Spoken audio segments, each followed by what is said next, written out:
to reclaim their responsibility of discipling their children through education.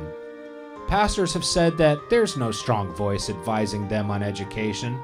Well, CEI is now that strong voice. So join us as we put action to the Great Commission, because education is discipleship. Here's your host.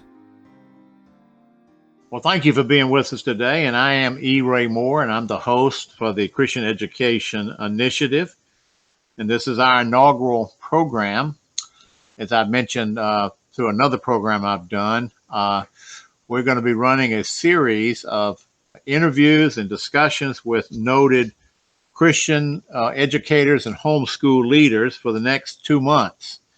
We're going to use every Wednesday and Thursday at 5 p.m. Eastern Time, and we're going to be discussing what's happened, the shocking, wonderful thing that's happened with the at least temporary closing of all schools, particularly public schools, and what can we in the Christian education homeschool movement do about it. So we're going to have programs that are going to try to advance this even more, and hopefully and prayerfully we will be able to retain several millions of families that are out now as a result of the COVID-19 crisis.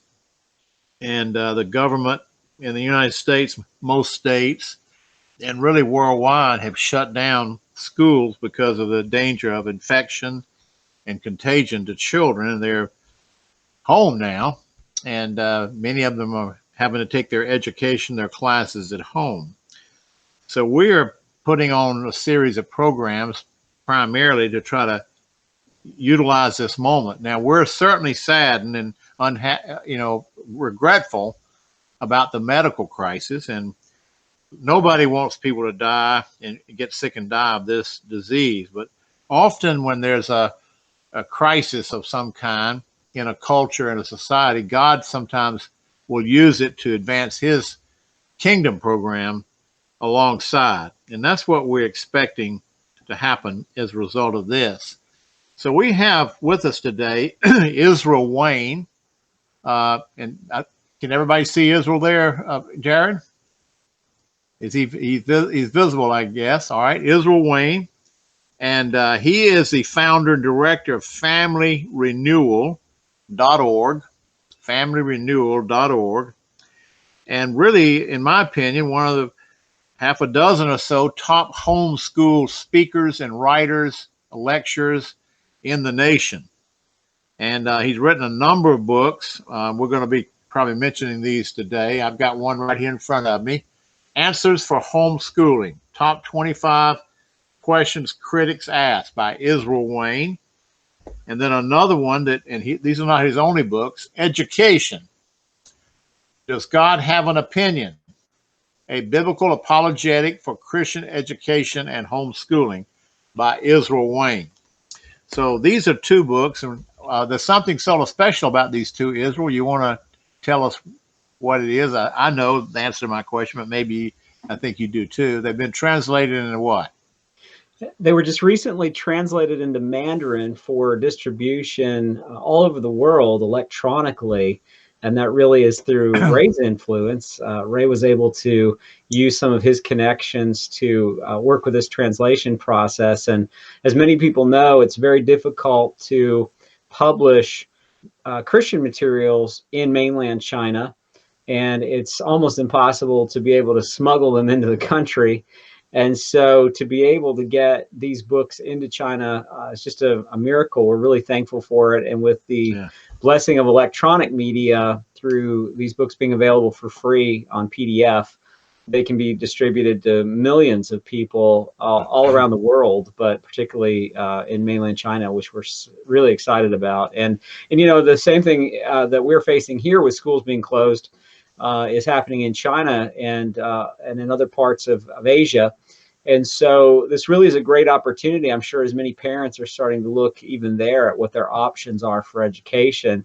It's a great resource that it's only been really within the last year, I think, right, Ray, that this got translated. Right. So yeah, God knew recently. God knew in advance of COVID-19 that this was coming, and set it all up ahead of time for these books to be Yeah, available for free yeah. distribution right now when they're needed most.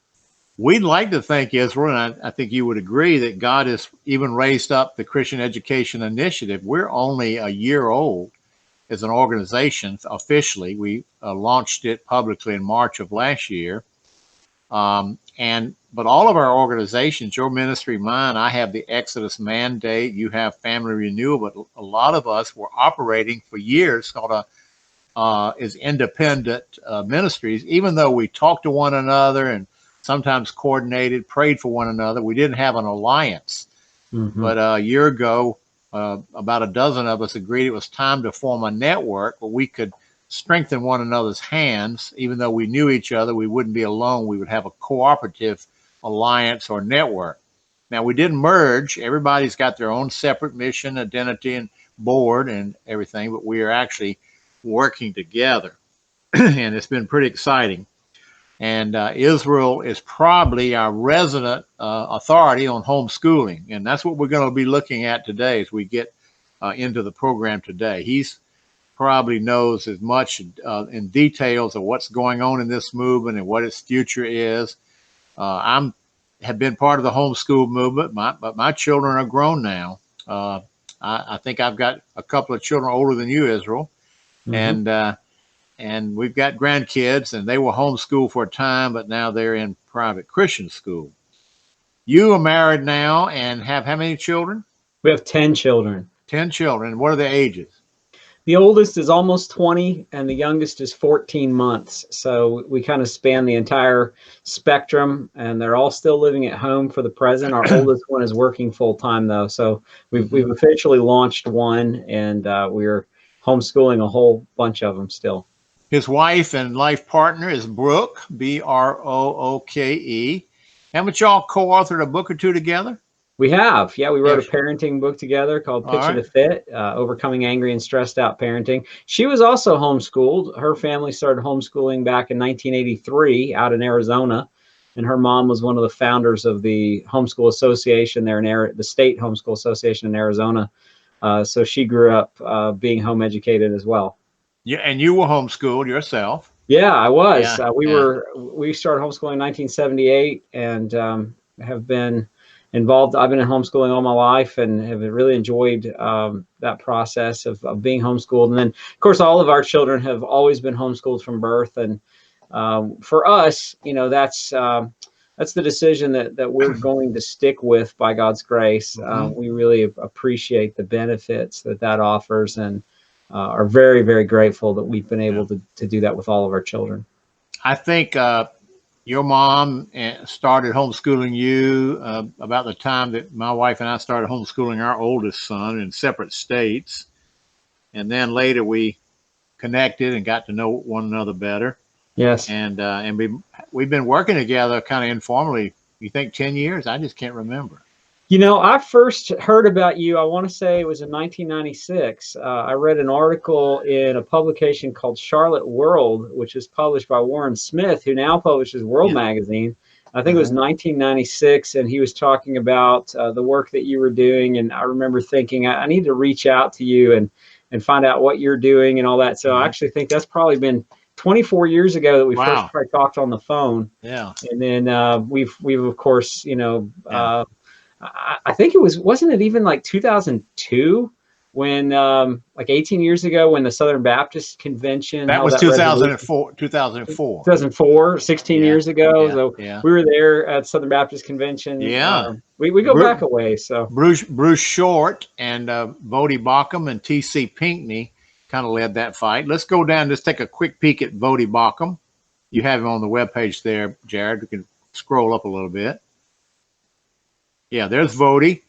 He and over a period of several years, Dr. Bruce Short, who was on Exodus Mandate Board at the time, and Voddie Baucham and General T.C. Pinckney, who happens to be my wife's cousin, put a series of resolutions into the Southern Baptist Convention urging them to pull out of public schools. They were quite controversial and created a lot of stir in the convention because there was a lot of opposition, even though there was some support. And it became a international news story. You remember that too, Israel, because you were there Yes. in the middle of it. And you know, we, I remember I am not actually a member of a Southern Baptist church, so I couldn't directly participate. But Bodie Bauckham is a ordained Southern Baptist minister, and Bruce Short was a delegate or a messenger from a Baptist church in Houston, and then General Pinckney, actually at that time, was the vice president of the Southern Baptist Convention. And I don't want to get off on that because we've got other things to talk about, but they put the resolution in, and we thought it would just be discuss a little bit at the resolutions committee, and that'd be the end of it. And I thank the Lord for WorldNet Daily. They picked up the story and covered it. And about a week later, Associated Press covered it. And it went around the world, became a big international news story. And our heads were spinning. We could not keep up with the interviews and all that we were doing. It was so profound a moment for our movement.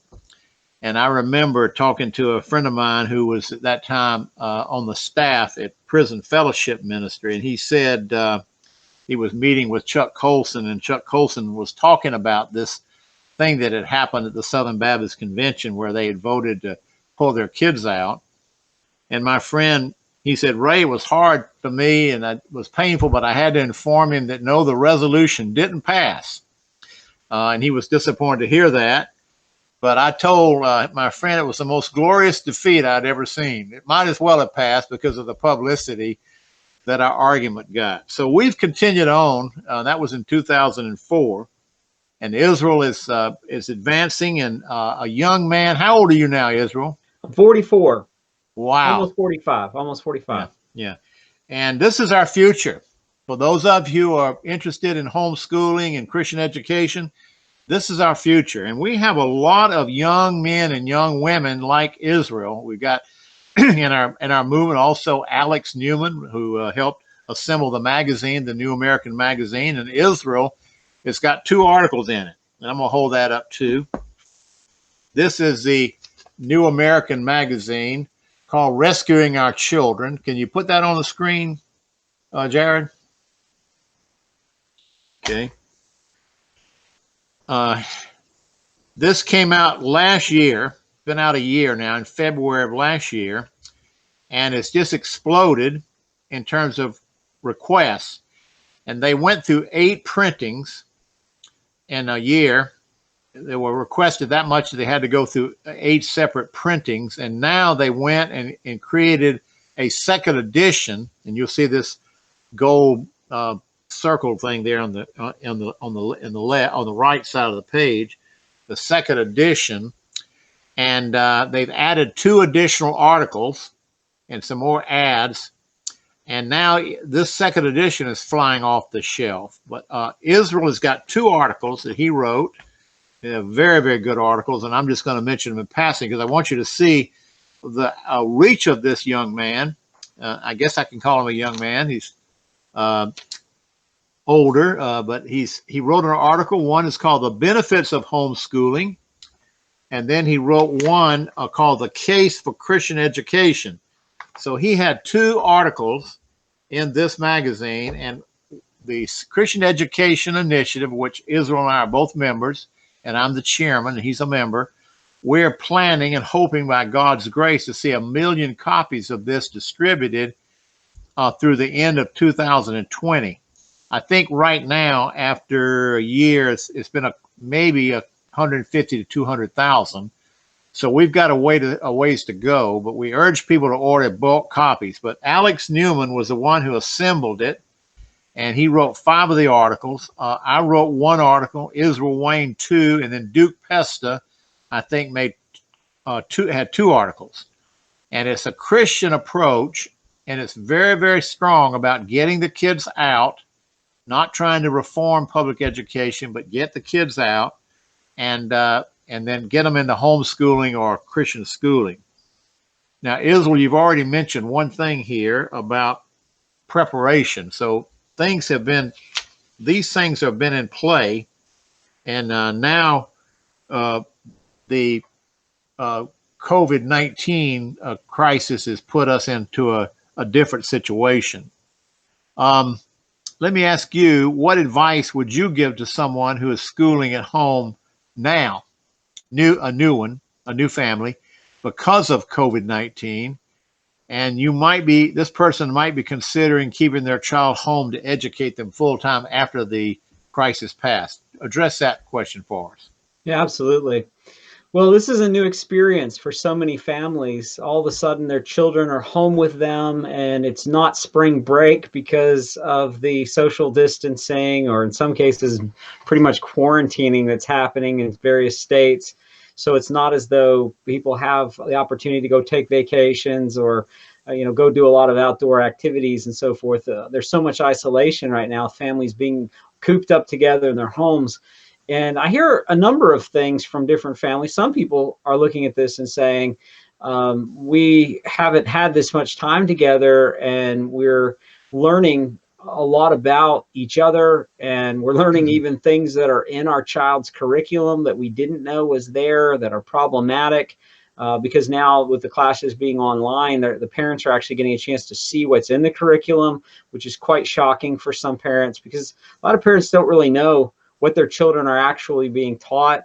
And so one thing I want to remind parents of that are in this situation where they're temporarily having to school at home, their kids are enrolled in the public school because of the COVID-19 crisis, is that there's a pretty substantive difference between public schooling at home, which is what many parents are doing right now, and private homeschooling, and specifically private Christian homeschooling. And that's what we advocate for at the Christian Education Initiative, is that education should be distinctively Christian in its philosophy and in its approach. And a lot of parents get frustrated with the public school at home model, and they think it's homeschooling. And I just want to encourage those families that if you're feeling stress and you're feeling some aspect of inability or inadequacy as it relates to the public school at home experience, homeschooling offers you an immensely greater opportunity for flexibility and choice than you have with the public school at home model. When you're doing public school at home, you are on their schedule, you're on their time clock. You have to jump through the hoops of their rigors and their requirements and so forth. And you're also still using the Common Core curriculum.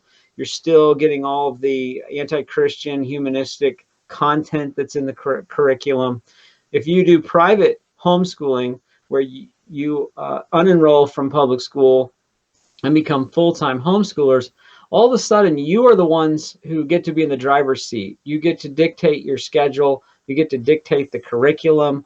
You get to choose how and what the content of the material will be, and the methodology as well.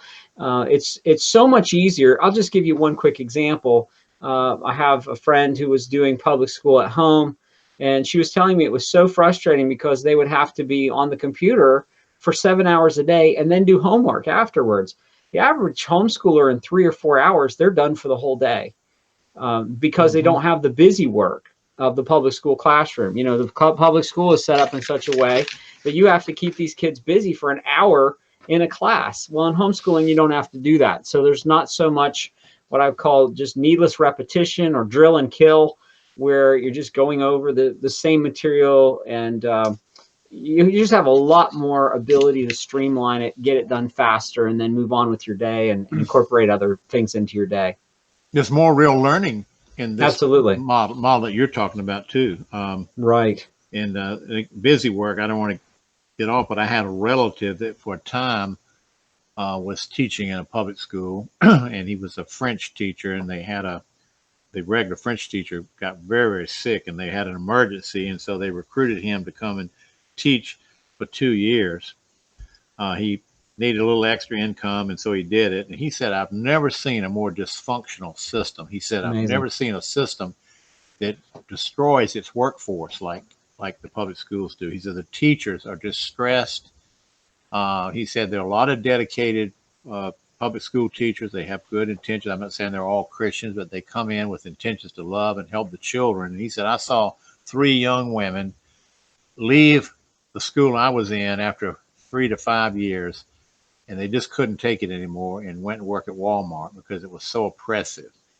And so it's just, and he said, I had to come home and spend hours on these computer reports that nobody would read. He said it's a dysfunctional system. And so the teachers know this, and I think the families are seeing it too. Let me share one more thing on that point. Here in Michigan, the state had to decide what they were going to do for the rest of the year because school's been canceled for the rest of the year in Michigan. And so at first what they said was that that the students had to continue to study, do public school at home until the end of the school year, but none of their studies would count toward their grade. Wow. And so the teacher said, look, I'm having to stay up late, do lesson planning, do preparation, and you're saying none of this is going to count toward the grade. Why am I teaching? Like, why am I doing all of this? Why are the students studying? Why are they learning if nothing counts toward the grade? So then they changed their mind. They went 180 degrees the other direction and basically said, okay, you still have to do all of this study and all that online, but basically everyone's going to pass unless you were already on schedule to fail. You know, if you were already, as of today, going to fail, then you'll fail. But otherwise, everybody graduates, everybody just rolls over to the next class, and there's really no accountability. So they're telling people, we want you to keep doing these classes at home, but if you don't do the classes, there's no incentive to do the classes, because if you were on par to graduate or to move on to the next class today, you don't have to do anything whatsoever, and you'll just be rolled up to the next grade or graduate. So these are some of the things that institutional government education has just created these mass problems. Why? Because they're trying to teach mass education. And what we're advocating for is individualized education. It's so much better for the student, and it's better for the family in general.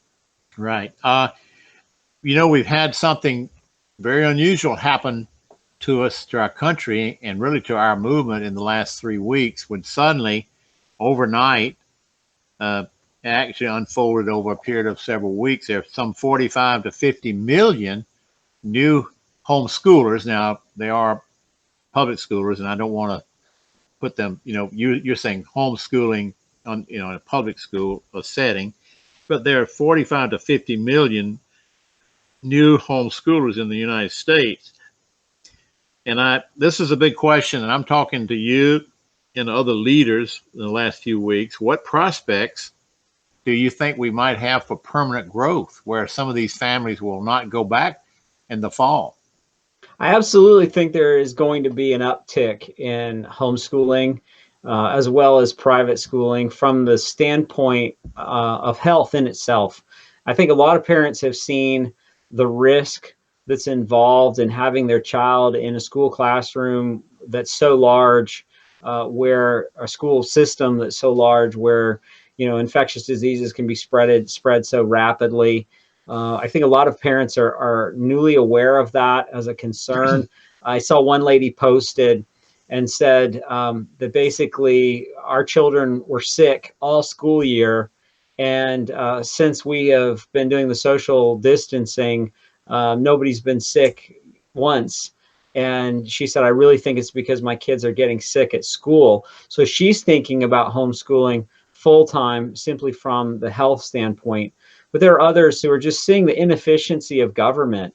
I mean, just look at, you know, the macro big picture. Everything that, especially the federal government's involved in, is just inefficient.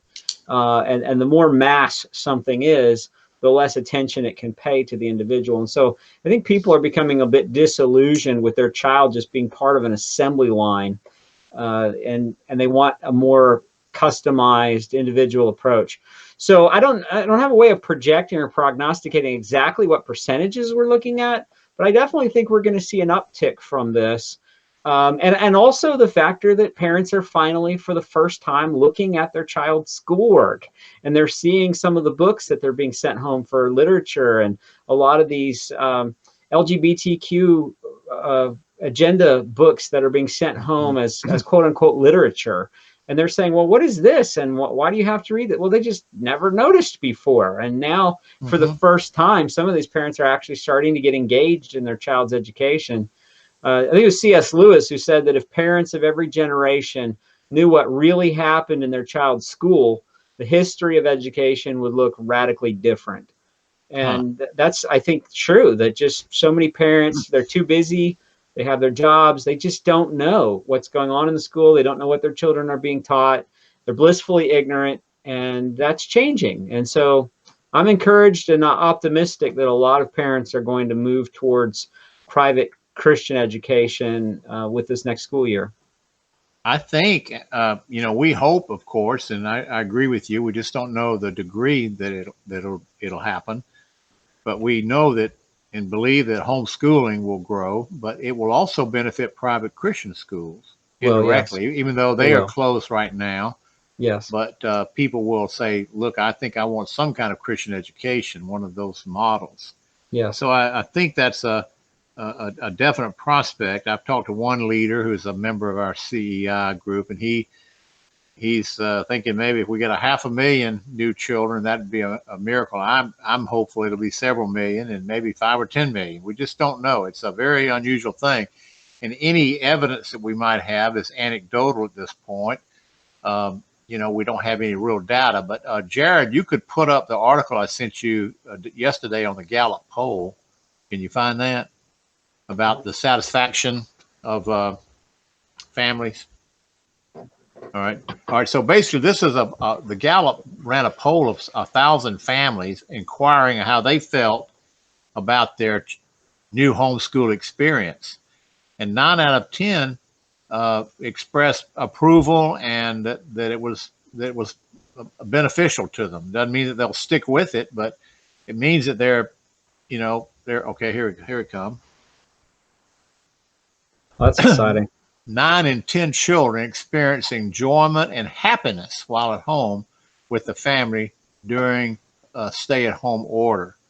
And the article is pretty long. It goes into some details, and I think they polled about over 1,000 families. 1,039, and this is pretty shocking.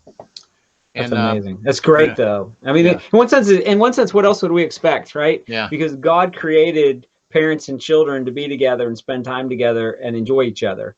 Mm-hmm. It's just a dysfunctional society that's created the idea that that's weird and abnormal. Mm-hmm. And so I am excited and encouraged to see that. That's very. I'll email it to you. If you don't have it, we can email it to you when the program is over. But this is the kind of thing that, I'm sure it'll.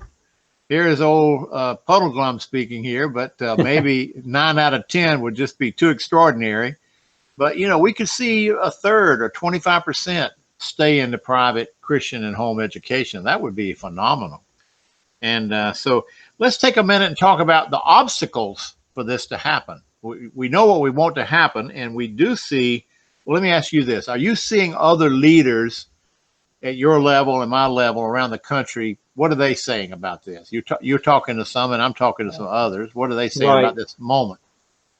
Well, one of the things that I've seen that's been super encouraging is that I'm part of a network of state homeschooling associations. Almost every state has their own private Christian homeschool association.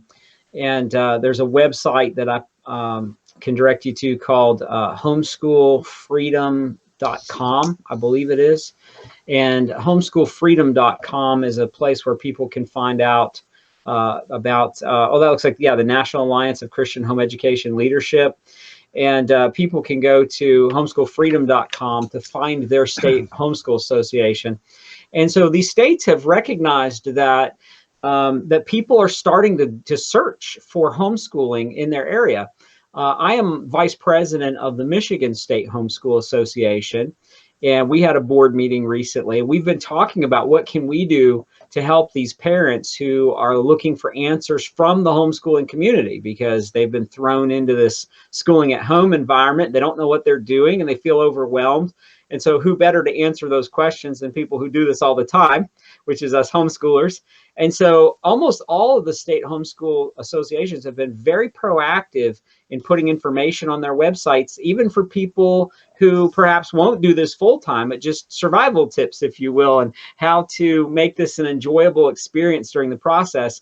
Our webmaster at the Michigan Homeschool Association told us that 92% of visitors to our website in the last month are first-time attendees who have never been to our website before. 92%. So I was surprised by that it was that high, but that shows the degree to which people are looking for information. And so all these state homeschool associations have wonderful resources on their websites that help answer questions that people have. And if our state organization is any indication, and I've heard anecdotally from other states that they're having similar experiences, there is a new rush for people looking for information from the homeschooling community. So we are extremely optimistic and encouraged by that. Yeah, this is really major development. And I was talking to you, I think earlier before we got on the air. Many of us have labored and prayed and worked toward some big breakthrough for part of our lives. Exodus Mandate is about officially 23-year-old ministry. But my wife and I started homeschooling about the same time you were starting as a child in 1977. And it was the furthest thing from our mind that we would be doing something like this in the future. It was just about me and my kid. And that was all it was. And 20 years later, we launched the Exodus Mandate. So then we began to have big dreams that God might really do something. And I guess we prayed and worked for it. And we thought, boy, maybe we struggle and labor and work and grind it out another 10 years. We might get up to 5 or 10 million. And all of a sudden, in a twinkling of an eye, God orchestrated something that is driven to 45 to 50 million in the United States alone. Now, I got a question for you. I know I was praying for some big breakthrough. And if we pray and work and labor in faith and doing something that Scripture commands, because we're standing on biblical good ground, theologically and biblically, if it happens, should we then assume that God answered our prayers? I'm not the only one. What do you think about that, Israel? Or is it some cosmic accident this happened? Well, revival is an interesting phenomenon because humans have a part in revival, but ultimately revival is a move of God. It's when God moves supernaturally and sovereignly among his people to awaken them, to bring them from death to life. And when you look at historic revivals, people have always prayed, and they have always had repentance. They have always worshipped. They have always, had things that they did that God used as part of bringing in a spiritual awakening or renewal or revival. So we certainly have a part that we play in the process of revival. And I would say that if we see a significant surge in parents choosing explicitly, exclusively Christian education for their children, that really would be a move of revival within our churches. And if that happens, it's an act of God. There's no other way to describe that because we can't change people's hearts. What we can do is we can plant seeds, we can water seeds, we can weed. Only God can bring growth. And so I'm encouraged that we have seen growth. If you go back to the time when your family and our family started homeschooling, there's just a couple hundred homeschoolers perhaps in the whole United States. We don't have definitive numbers, but there could have just been a few hundred. And now there's 2.5 million or more homeschooled students in the United States. Before the COVID-19. Right. Yes, exactly. Well, right. Exactly. And so now, there's just been this exponential growth, even within the Christian school and homeschooling movement since the 1960s and 70s. So I feel like we've seen a very slow and steady awakening that's happened over time. But every once in a while, God just breathes on the fires, the embers, if you will, and a greater flame ignites, and that's what we're praying for within our movement. Right. Let's see. We're talking about, I mentioned obstacles. Name a few obstacles that you could see that we could pray and work against that might hinder this having a more long-term effect. In other words, we don't want people to, we've got 3 to 6 months until the schools will probably be closed through until the summer, and then school, if this COVID-19 crisis passes, it'll probably reopen in September. Yes. So that's 3 to 6 months away. So we've got a narrow window to really make a lot of hay. Yes. And put up John 9:4, Jared. I've been using this text a lot lately. John 9:4. And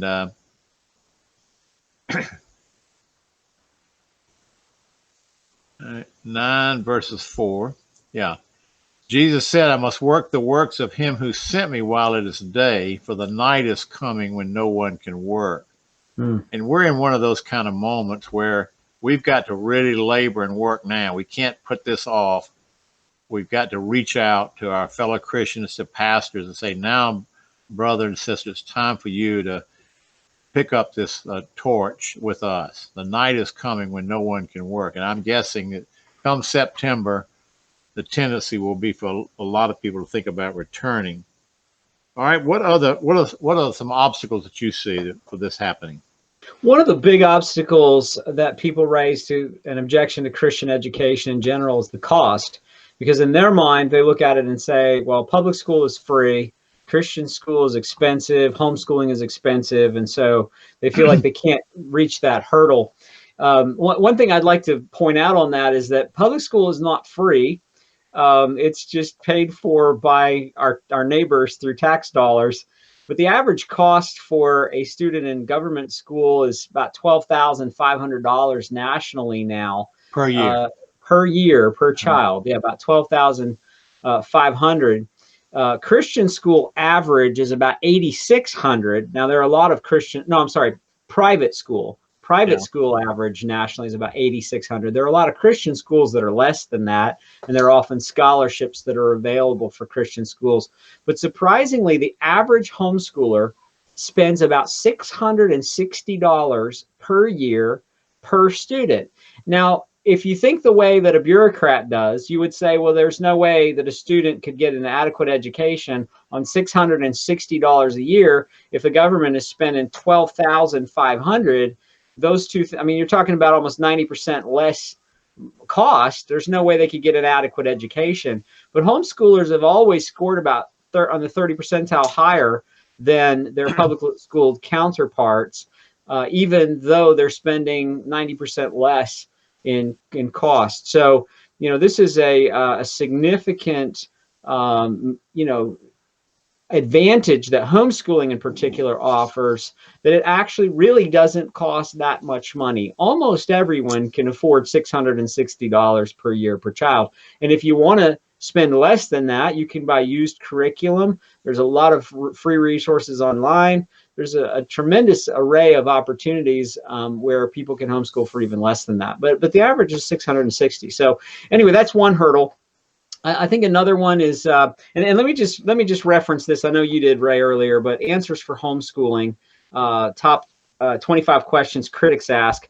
This book here is the book that really answers all of these questions, all the objections that people raise as to why they can't homeschool. And the thing about this book is I talk about the "Am I qualified?" question.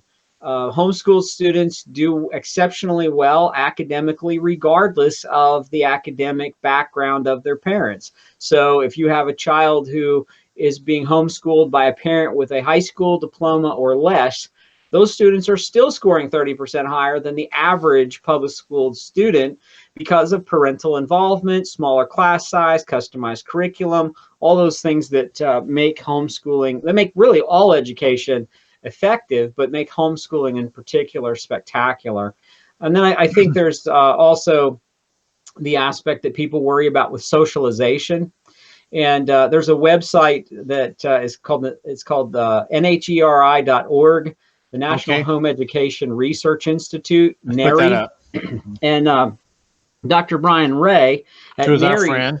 yeah, he's done a tremendous amount of research on this issue of homeschooling. And one of the reports that he did in 2005 was on, it's called Homeschooling Grows Up. And it was a survey of about 8,000 homeschool graduates.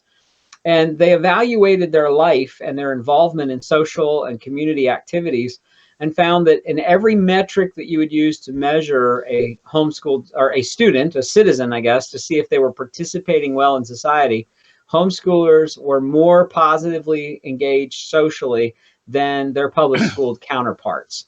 So they were more likely to read books. They were more likely to have a library card. They were more likely to be aware of political issues, more likely to vote, more likely to volunteer for political campaigns, more likely to run for political office. Percentage-wise, they were more likely to have a college degree. They were more likely to volunteer time for community service projects, more likely to give money to charitable causes, more likely to be a church member, more likely to give money to the church. I mean, just on and on. All the things that you would look at and say, these make great citizens. Homeschoolers did better in every metric that you could measure than the public school students. So the answer to the question of socialization is, if you want your children to be properly socialized so that they'll be good citizens in the future, you need to homeschool them, is basically what Brian Ray's study indicated. So there are a lot of myths and misconceptions out there that people have of, I'm not qualified, I couldn't do this, I don't have enough patience, all of that. And again, I answer all of those with research and hard facts and answers for homeschooling, top 25 questions, Critics Act. But also go to NERI.org, NHERI.org, because he's got reports and studies on all things related to home education, and you can find actual peer-reviewed research on these topics on his website. Yeah, we hardly recommend this book, and this is one of his 2 books. It's been translated into Mandarin, and is selling on the line in China now. And we didn't mention it too much, but Gail and I have a book that's in Mandarin for the last 2.5 years called The Promise of Jonadab. And there's a growth in homeschooling in the underground church in China, which is just phenomenal. So God is working this agenda all over the world. My son's a missionary in Germany, and he told me recently, he was laughing about it. He said in Germany, it's one of the most repressive countries in the world for homeschoolers. They actually arrest them and try to take their children away. But he said now every family is homeschooling in Germany. And he said, God must really have a sense of humor to Absolutely. do that. Absolutely. So it's a worldwide thing. And I mentioned already, 1.3 billion children are newly being homeschooled worldwide. Now, that may take in some higher ed. I'm not quite sure if it includes some higher ed, but it's happening all over the world, except in maybe some real strictly rural cultures. Let's answer the question. We talked about resources. You mentioned one very important one, Dr. Brian Ray with NHERI.org. Let's look at another one for legal issues, and that's Homeschool Legal Defense Association, HSLDA.org. Put that up real quick. And one thing I'd mention about them as well is just their website is really a great place to start, because they have information not just about the laws, but they have tutoring that you can get help for if you're looking into homeschooling. They have tutors that will help you with special needs. They have, I should say mentors, that'd be a better choice of words, but mentors that will help you start homeschooling. Lots of articles for elementary, preschool, just a tremendous amount of information there. So again, if people are saying, well, my child has special needs, HSLDA.org has a tremendous amount of information there as well. We were members in the late 80s. We actually started homeschooling in 77, and I think HSLDA didn't form until about 83. Correct. Now, was your family ever a member? Because it's like an insurance. You join and pay dues, and then if you get into legal trouble, they defend you. I'm a lifetime member of HSLDA. And so, yeah, I'm a member for life with them. We thankfully have never ended up in court or needed to use, I mean, in recent days, When I was a child, we were, but different era back then. Yeah. But they're very helpful. And one of the things that they do a lot is they help with state legislatures. So being vice president of the Michigan State Homeschool Association, we work very closely with Mike Donnelly over at HSLDA on legislative issues. And they've helped us to stop a lot of really bad bills that would have been introduced in our legislature to make sure that homeschooling stays free and legal on the legislative side. So I'm happy my membership dues go to help protect homeschoolers around the world. And they do a lot of international advocacy for homeschooling and human rights and all of that as well. So good organization. Yeah, they represented us well. And when homeschooling started off, there was litigation and there was an effort to shut it down. And I think if the left had been strong and more adamant, they might have been more successful. But this group and others were raised up to litigate. And I believe they end up winning about 90% of the cases that they were in contest with. So homeschooling is relatively free in most states. I'm sure some are more restricted than others. At one time, the state of South Carolina had more litigation than all 50 states combined for about a year. And we sued, and it went to the Supreme Court, and they ruled against the law. And we went overnight from being an oppressive state to one of the freest in the nation. So our family stood up and fought. And that's why if you're listening and you're a new homeschooler, you can do it pretty freely and legally today. All right, one more. If this had happened, this COVID-19 virus had hit our culture in 1980 rather than 2020, there wouldn't have been an infrastructure in place able to assimilate millions of families. Would you comment on that? Yeah, well, we really are standing on the shoulders of the Christian school movement as a homeschooling movement, because these brave pastors in the 1970s began to use their church buildings to teach their students in the Sunday school classrooms. And in Nebraska and Kansas and places like that, pastors were actually handcuffed and arrested, hauled off to jail, and their churches were chained and padlocked. And God raised up attorneys like David Gibbs II with Christian Law Association, John Whitehead with the Rutherford Institute, and others who advocated for them. And then there were these Christian curriculum publishers like Abeka, Bob Jones, ACE School of Tomorrow, that created K-12 education curriculum for the Christian school classroom. So when homeschooling officially launched as a national movement in 1983, there was already an infrastructure there in terms of the curriculum, and there was precedent from these Christian school cases that groups like Homeschool Legal Defense could use to help legalize homeschooling. So we are very blessed in our country that God had already paved the way for homeschooling through the Christian school movement. And in other countries where that hadn't happened, there are some countries around the world where they still don't have a Christian curriculum in their language. In fact, most countries don't have a K through 12 Christian curriculum in their language. So we're very grateful that God moved on the hearts of brave pastors in the 60s and 70s to pull their kids out of government schools and to give them a Christian education. And we're super thankful for that. But in every generation, the defense of liberty rests on the shoulders of that generation. And right. So it's on us today.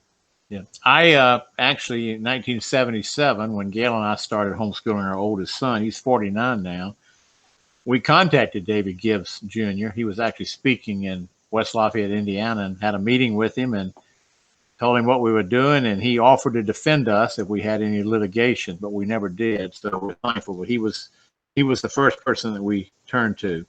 All right, now we're in 2020, and there are many organizations like Family Renewal, Exodus Mandate, Christian Education Initiative, that we could probably assimilate several million more children into the movement. But in 1980, there was, like you said, it was so new, there was no infrastructure.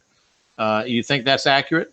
Oh, absolutely. We have state organizations, and the state organizations are so wonderful because they can connect you to local support groups in your area.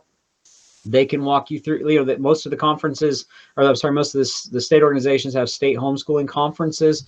that you can go and see the curriculum and listen to speakers. And so there's a massive infrastructure that's available to help you. A lot of online resources and online support. And so absolutely, I mean, we could see the homeschooling movement triple in a year, and the infrastructure would absolutely be able to carry it, without a doubt, in my mind. Point I'm making, if this had happened in 1980, there would have been no infrastructure, just Correct. very little, and people would have had a tendency to go back to public education. So we're really in a very unique moment in history, and this might be the revival.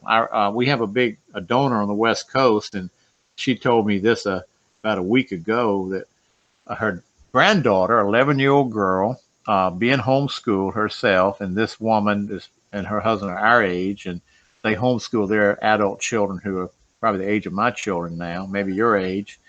And the 11-year-old girl said, "Grandmommy, is this a revival that we've been praying for?"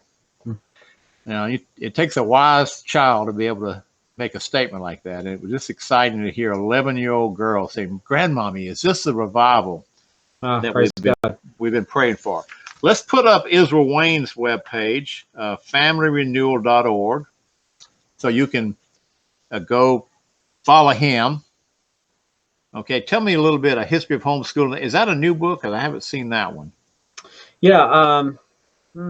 Okay, so what I have there is A History of Homeschooling. This is a free MP3 audio that you can download. So if anybody wants to hear a message, it's about an hour long, on the history of the homeschooling movement. I just want to give that away to our listeners today. So if you go to our familyrenewal.org/store, you can download this message for free on our website. Just kind of a giveaway I wanted to do for the podcast listeners today. Now, Israel speaks at many conventions. You probably speak at a dozen or more a year, right? You almost. I do on normal years. Absolutely. Well, not now. We got obliterated this year. Yeah. I'm doing a lot of online conferences right now. I think we're doing about 6 or 7 this month. And even in Canada, we're recording one this week for a national online conference in Canada. So lots of online. But yes, I do about between 10 and 15 major homeschool conferences a year. And then I do seminars around the country for churches and homeschool groups that ask me to come in. And altogether, I usually do somewhere around 45 or 50 total events in a year. Speaking. Now, you've spoken in foreign countries. Make a comment about where you've been, and if something stands out. I know you've been to Korea. I've been in 3 provinces in Canada. I've been in Mexico. Speaking on homeschooling, England, Russia, Japan, and Arkansas. Okay, I thought you made a trip to South Korea. I haven't been to South Korea yet. I had a book translated, a homeschooling book translated into Korean that is distributed and published in South Korea. Kevin Swanson's been to South Korea a few times. I'd love to go, but there's a thriving homeschool community in South Korea, and have really enjoyed getting to see what God's doing around the world. Homeschooling is growing. There's actually an international leadership conference that HSLDA has now around the world. They had it in Moscow a couple of years ago, if you can imagine that, a conference on homeschooling. I think they had representatives from like 45 different countries that came to this international homeschool expo. So leadership meeting. So it's amazing. It's fun to see what's happening all around the world as homeschooling is just exploding. All right, let's quickly throw up a few of our members. We have a Foundation for American Christian Education. They are members of Christian Education Initiative. We've already seen Israel as one of our members, and he's a founding member. Foundation for American Christian Education. We won't be able to spend much time on it, just to let you know who some of our people are. All right, and here are the members. And next week, at the same time, tomorrow at 5 o'clock, we're going to have a program, a webinar from the old Schoolhouse magazine. Scroll up so we can see that. Okay. All right. I don't see them. They should be there. There they are. They're going to have a webinar tomorrow starting at 5. instead of having our program, we're just going to feature that. And I think it's several hours. So, and they've already got just under 1,000 people signed up for it. So it's a big thing, and it's all geared toward growing homeschooling and keeping people in who are doing it now for the first time. All right, let's move to Public School Exit. This is brand new, and I'm one of the founders of this. It's not on our website yet. Public School Exit.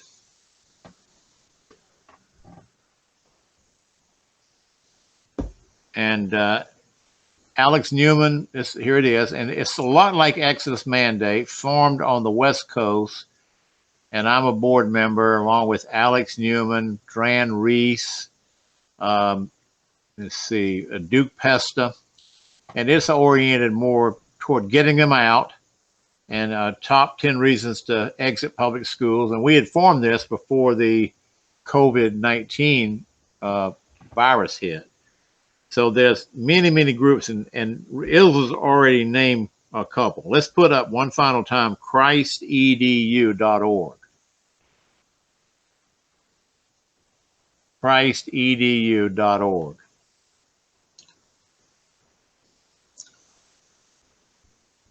All right, and you notice the quote from R.L. Dabney here. He was a famous Presbyterian theologian that died right before the 20th century. The education of children for God is the most important business done on earth. It is the one business for which the earth exists. To it, all politics, all war, literature, and money making ought to be subordinated. And every parent especially ought to feel every hour of the day that next to making his own calling and election sure, this is the end for which he is kept alive by God. This is his task on earth. And R.L. Dabney was a systematic theologian, wrote many, many books, very popular, but he's kind of been forgotten, but he died in 1898. Okay, Israel, we've got a couple of minutes. Do you have anything you would want to final admonition or encouragement to our audience? Sure. Well, one thing I would encourage parents who are feeling the stress of having their children home with them is that oftentimes the reaction we have is we want to get our children away from us, because when they're away from us, we don't feel the stress. But the fact is that, as we said at the beginning of this broadcast, education is discipleship. And Jesus said that when a student is fully trained, they'll become like his teacher. So who do we want our children to become like? Do we want them to become like their peer group? Do we want them to become like their the humanistic curriculum in the government schools? Do we want them to become like the pop stars and the rock idols that they listen to on their iPods, or the movie stars and actors that they watch, or humanistic and atheistic teachers who say that God is non-existent or irrelevant? What I want to suggest is that we as parents really want to be influential in our child's life, and in order to have influence, we have to spend time with them. And so, obviously being together creates conflict, and avoidance removes conflict. But while avoidance removes conflict, it also removes the potential for relationship. And as parents, we really want to make sure that we're investing in relationship. And so I would strongly encourage you, rather than pushing your children away from you and sending them away for somebody else to deal with their character issues and somebody else to deal with their attitudes and all that, to embrace that God's put them in your home under your care for a providential reason, and that you are the best suited person in the world to help educate and raise them. Okay, good. Let's put up, we need to put up, I always have a little Bible lesson, but we got kind of stretched out today. But let's put up one text, Malachi 4, verse 6. And I use this, I mention it probably several times a year. And this is the last verse of the Old Testament in the transition period. And it was 400 silent years before New Testament scripture came. And the Lord says he, and we don't know who he was. It could be Elijah, John the Baptist. He will turn the hearts of the fathers to the children, and the hearts of the children to the fathers, lest I come and strike the earth with a curse. And that's what's happened, that we've had disengagement between parents and children. Now God seems to be orchestrating something to bring them back together in the home. And we see that we've been struck with a curse because of families in such terrible condition and shape. But now God may be healing and doing a new thing. So I just commend this verse to you to meditate on it as we close out this session today. All right, let's close in prayer. Father God, we thank you for your servant, Israel Wayne, and all that he has accomplished and done in his life. We thank you for his family, for his wonderful wife, Brooke, for their 10 kids. We pray you undertake for them and bless them. And we ask you to meet their needs. We know he speaks a lot and depends on giving and support for his speaking. He's not doing any speaking right now, but we know you're still using him as your servant. We thank you for his books that are being used around the world. We thank you for his webpage and all that you're doing, and we bless you for it. Ask you to undertake for him and for the Christian Education Initiative. Bless us and bless these series of programs as we begin them today. In Jesus' name I pray, amen. This is my story, and I'm sticking with it.